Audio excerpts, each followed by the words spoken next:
नमस्कार दर्शकों, ज्योतिष के विषय में आज हमारी चर्चा का विषय है राहु देव। जब समुद्र मंथन के बाद देवताओं को अमृत पिलाया जा रहा था, तब एक राक्षस ने धोखे से अमृत कलश से अमृत पी लिया था, जिसके बाद भगवान विष्णु ने सुदर्शन चक्र से उसके धड़ के 2 टुकड़े कर दिए थे, जो बाद में राहु और केतु के नाम से जिन्हें हम जानते हैं। राहु देव जिनका नाम सुनते ही लोग भयभीत हो जाते हैं, और जब भी जन्म कुंडली में राहु देव अगर खराब असर दे रहे हों तो परिणाम बड़े भयंकर आते हैं।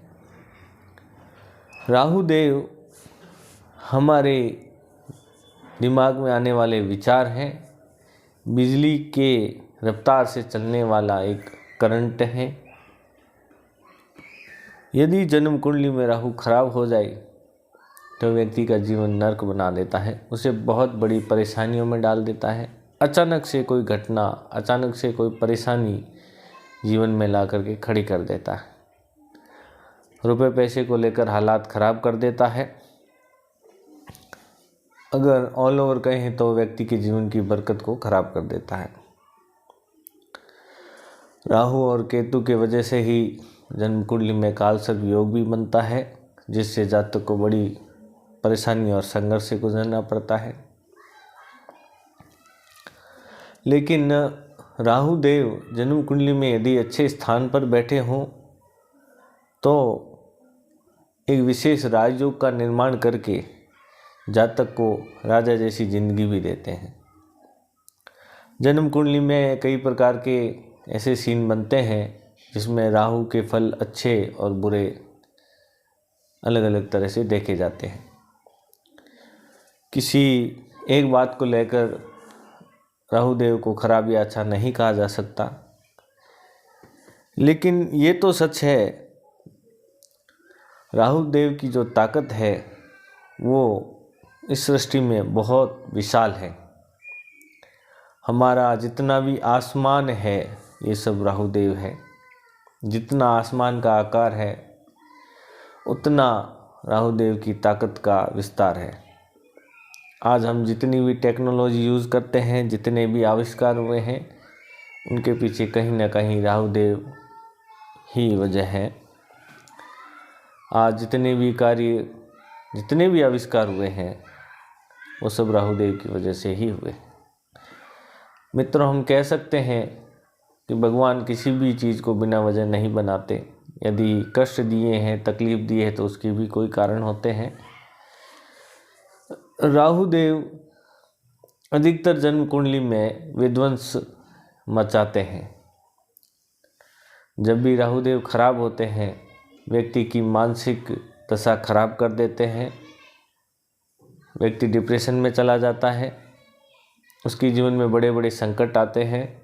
कई बार वैवाहिक जीवन खराब हो जाता है। कई बार व्यक्ति लड़ाई झगड़ा फसाद और कानूनी उलझनों में फंस जाता है। उपाय की अगर हम चर्चा करें तो जन्म कुंडली के हिसाब से ही उपाय करने चाहिए, क्योंकि बिना जानकारी या गलत किया गया उपाय हमें फ़ायदे की बजाय नुकसान दे सकता है। फिर भी यदि लक्षणों के आधार पर यदि हमें लगे कि राहु देव खराब हैं तो हमें उपाय के तौर पर काले और नीले रंगों से परहेज करना चाहिए। दक्षिणाभिमुखी मकान में, जिस मकान का भी दरवाज़ा दक्षिण दिशा में खुलता है, उसमें नहीं रहना चाहिए। हमारी घर से जितने भी खराब इलेक्ट्रॉनिक गैजेट्स हैं, जंग लगा लोहा, बरसात में भीगी लकड़ी, खोटे सिक्के और कोई फालतू की कबाड़ है, वो हमें घर से निकाल देना चाहिए। घर को हमेशा साफ़ सुथरा रखना चाहिए। घर की छत को हमेशा साफ़ सुथरा रखना चाहिए। अक्सर हम घर की छत पर जो हमारी काम ना आने वाली वस्तुएं हैं वो ले जाकर रख देते हैं। इससे भी राहु खराब होता है, तो हमें ऐसा नहीं करना चाहिए। हमारे जितने भी सफाई कर्मी हैं उनका हमें आदर सम्मान करना चाहिए और उन्हें भेंट के तौर पर हमें मिठाइयाँ देनी चाहिए। वार त्योहार जितने भी पर्व आते हैं उन पर उन्हें मिठाई के रूप में देना चाहिए। और यदि कोई आदमी जो सड़क पे मांगता हुआ नज़र आए कुछ भी, तो उसको भी खाने पीने के लिए हमें कुछ देना चाहिए। इससे भी राहु देव अच्छे होते हैं। बाकी हमारा जो ससुराल पक्ष है वो भी राहु से देखा जाता है, तो ससुराल पक्ष से भी हमें रिश्ते अच्छे बनाए रखने चाहिए। और जब भी हम ससुराल में जाएं तो उपहार स्वरूप हमें कुछ मिठाइयाँ, फल फ्रूट ये भी ज़रूर लेके जाने चाहिए। जो भी व्यक्ति इन बातों का ध्यान रखेगा उन्हें जन्म कुंडली में राहु के बुरे परिणामों से बचाव होता रहेगा। इसके अलावा व्यक्ति को शराब मांस का प्रयोग नहीं करना चाहिए, क्योंकि यदि राहु जन्म कुंडली में खराब असर दे रहा हो और वो व्यक्ति शराब मांस के प्रयोग में चला जाए तो उसका जीवन पूरी तरह से बर्बाद हो जाता है। तो विशेष तौर से जिनकी जन्म कुंडली में भी राहु विध्वंस कर रहा हो उन्हें शराब मांस के प्रयोग से बचना चाहिए, काले और नीले रंग के प्रयोग से बचना चाहिए। खुद को और अपने घर को हमेशा साफ सुथरा रखना चाहिए।